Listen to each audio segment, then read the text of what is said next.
Hey and welcome to Neverwinter with Aragon. So we have some dev news and a little update to the preview server. Unfortunately, it will come with the expected nerf of Xuna. We also finally have a fix to the Pegasus amount, making it very good, and we can expect some updates to Dragonflight.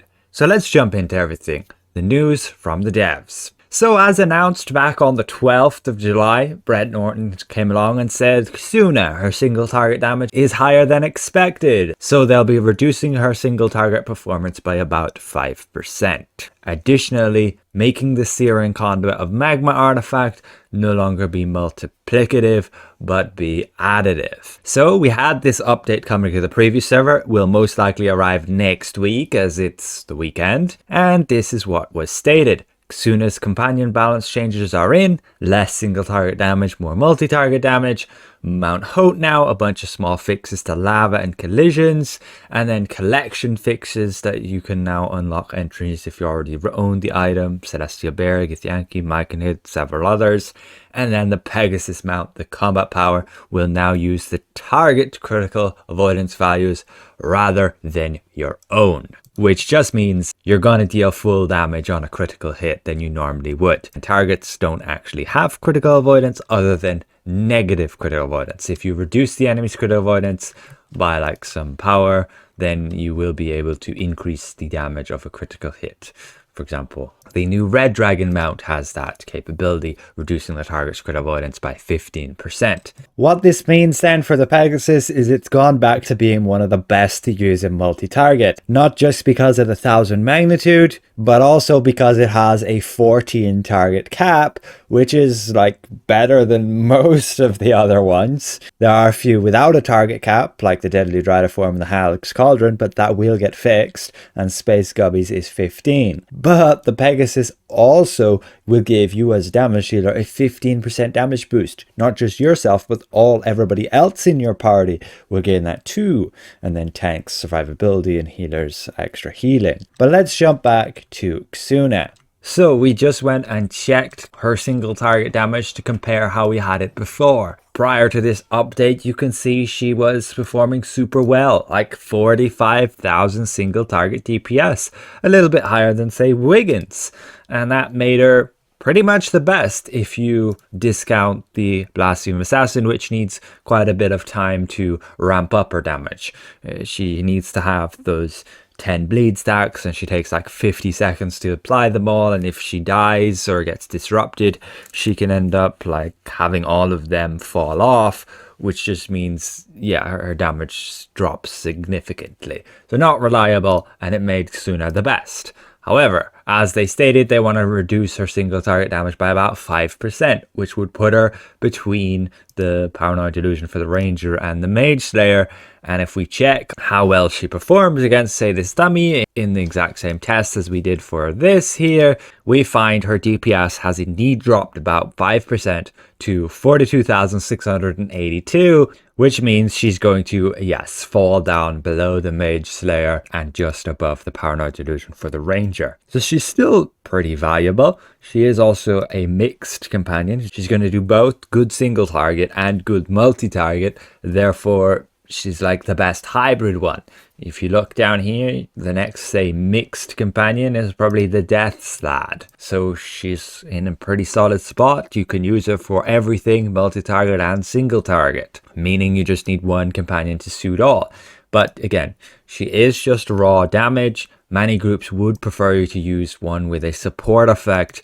Therefore, you're increasing the entire team's effectiveness. Players can output more damage versus just a companion doing a teeny bit more. And that can generally be the best way to go. Have your damage dealers use these top support companions, and then you will be increasing the entire team's effectiveness. Even the Blasphemous Assassin, despite her unreliability to output that amount of damage, will still do good damage with a small support effect. So she would, in my opinion, in an entire team, when you look at everybody's damage, be better than Xuna.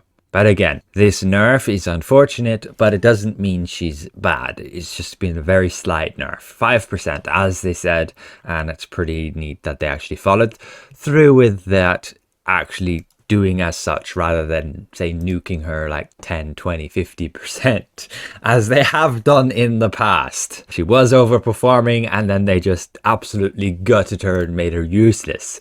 At least they seem to be learning from their mistakes and figuring out how to get somewhat of a balance. If you look at all of these companions, they all perform reasonably the same here. That is, on one side, boring to have everything basically the same, because then ends up your choice doesn't matter, but it also means there's a lot of flexibility and you don't always have to go for the one companion that's like far better than others. Ultimately, for a newer player, it's a good thing because it's harder for people to manipulate the market and like skyrocket the price of one companion when there are lots of alternatives you can use. Same with supply and demand. You're not going to be limited like Suna. She's a pretty rare companion. You'd be hard pressed to get her because she only comes from say a Zen market pack and a super rare drop from dungeons, versus the green scale boneman drops so commonly from lock boxes. Nobody can ever sustain a high price on the auction house with it because the supply is just huge. But with that said, I have not tested her multi-target capabilities, and I did not do so before she got buffed up to a pretty solid state yet, so I will have to do that still in a future video. You can expect to look forward to that. For now, we're just covering single target boss fights. That's where it matters most. Generally a multi-target, I would just say it's whatever. Use what you have and don't go out of your way to invest in something super expensive. I would still use Xuna in multi-target. She's great. And she's got a little bit of a buff now because more of her damage has moved towards, say, her envenomed blades rather than her bloodbath ability. However, let's move on. We have the artifact. There has been no word that it was changed, but I better go and double check. So checking it out, we find unfortunately that they have indeed gone and fixed it. We've gone from 11,964 to 14,000, which is not a multiplicative 22.3% increase, and thus it is an additive buff that stacks with your other damage buffs. Like it does say in the tooltip, it's supposed to add to your base damage boost, which maybe it even will add to your sheet of 29.2%. I cast this. Does that increase to 51%? It does indeed. So they've got to fix it.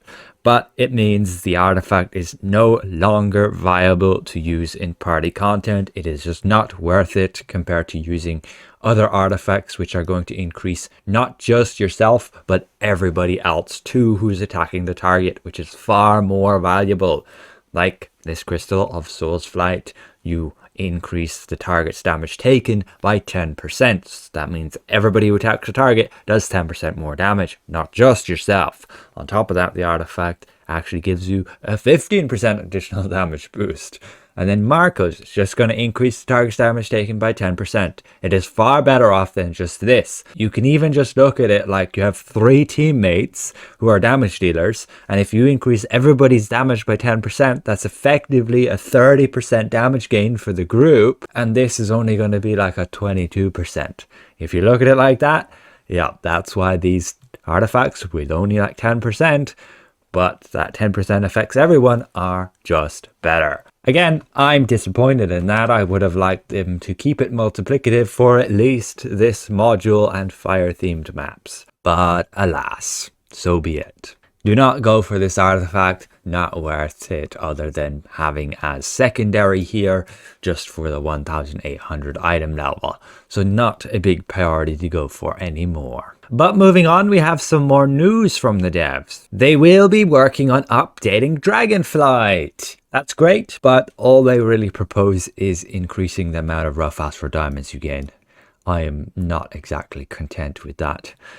Mainly because most players will not feel that as a big enough incentive to run it. Okay, it's good for a newer player who's stuck with only being able to do random queues to get their rough AD.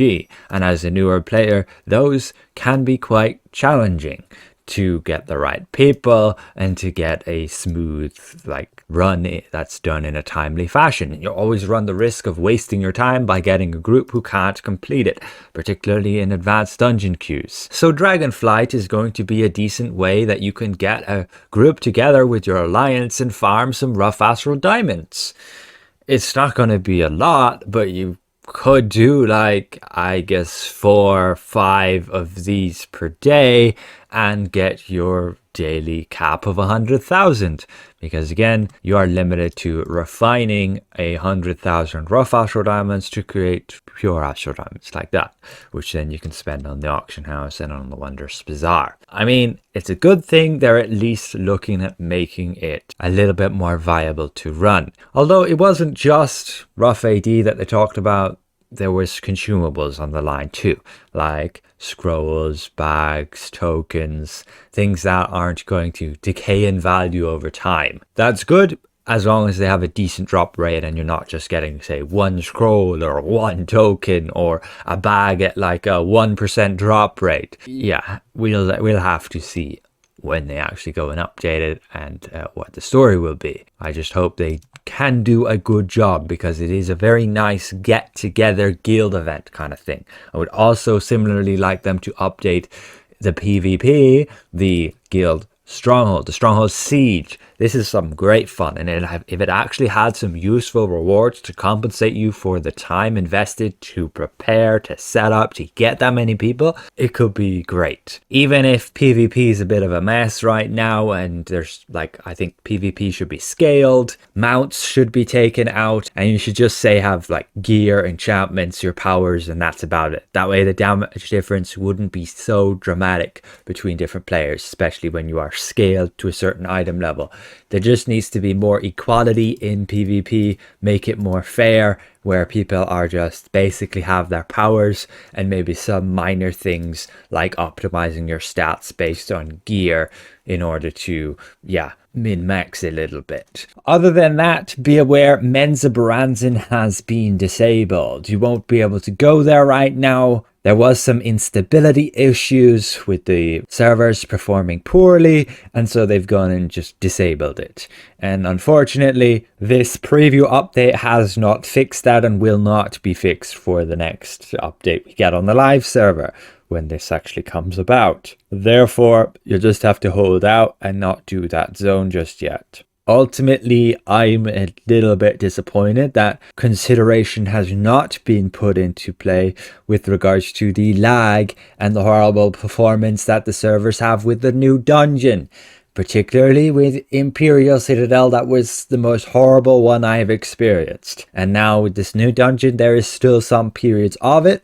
Not as bad, but it's still prevalent every now and again. You'll find yourself just like rubber banding. You're not even pressing any input keys to move, and your character will just like, for some reason, move a little bit, or you dodge out of a red zone and then apparently you didn't, and you just lag back and die, or get pushed off, and it can be pretty infuriating, especially on that second boss in the new dungeon. I would seriously appreciate the devs to put a bit of time into investigating what's the story with that instability, because it's not me, it's literally everybody. It's not based on our own like clients and hardware. It is based on the server 100%, because it's affecting everybody. The entire server is lagging. Optimization seriously needs to be implemented there. But again, that is pretty much it for the small update on the preview server and the news from the devs. Thanks for watching. A special thank you to all of these channel members, and I'll see you guys around. Goodbye for now.